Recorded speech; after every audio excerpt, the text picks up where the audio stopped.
ചെർപ്പുളശ്ശേരി കുളക്കാട്ടിൽ പ്രവർത്തിക്കുന്ന പൂന്തോട്ടം ആയുർവേദാശ്രമത്തിന് ഗുണനിലവാര പരിശോധനയിൽ ദേശീയ അംഗീകാരം ലഭിച്ചതായി എംഡി ഡോക്ടർ രവീന്ദ്രനാഥ് വാർത്താസമ്മേളനത്തിൽ പറഞ്ഞു. ചെറിയ രീതിയിൽ പ്രവർത്തനമാരംഭിച്ച പൂന്തോട്ടം ആയുർവേദാശ്രമത്തിന് നിലവിൽ 45 രോഗികളെ കിടത്തി ചികിത്സിക്കാൻ സൗകര്യമുണ്ട്. ഗുണനിലവാരമുള്ള മരുന്ന് നിർമ്മാണം, വിതരണം, പരിശോധന, അന്തരീക്ഷം തുടങ്ങിയ പരിശോധനകൾക്കൊടുവിലാണ് NBH അംഗീകാരം ലഭിച്ചത്. സാധാരണക്കാരുടെ ആരോഗ്യ പരിരക്ഷ ലക്ഷ്യം വെച്ച് പൂന്തോട്ടത്തിന് കീഴിൽ ട്രസ്റ്റും പ്രവർത്തിക്കുന്നുണ്ട്. NBH ലഭിച്ചതിന്റെ ആഘോഷം ജനുവരി 10 നടക്കുമെന്നും ഡോക്ടർ രവീന്ദ്രനാഥ് പറഞ്ഞു. ഇതിൽ നമ്മൾ പ്രധാനമായിട്ടും ആയുർവേദ ചികിത്സകൾക്കാണ് പ്രാധാന്യം കൊടുക്കുന്നത്.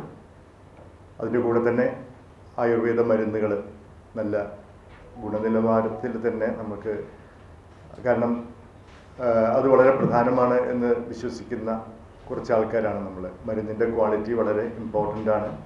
അപ്പോൾ അത് നമ്മൾ തന്നെ നമ്മളുടെ സ്വന്തം പേഷ്യൻസിന് കൊടുക്കുന്ന മരുന്നുകൾ നമ്മൾ തന്നെ ഉണ്ടാക്കണം എന്നുള്ള ഒരു തിയറിയിലാണ് നമ്മൾ നടത്തിക്കൊണ്ടിരിക്കുന്നത് ആദ്യം മുതൽക്ക് തന്നെ. CEO ജിഷ്ണു രവീന്ദ്രനാഥും വാർത്താസമ്മേളനത്തിൽ പങ്കെടുത്തു.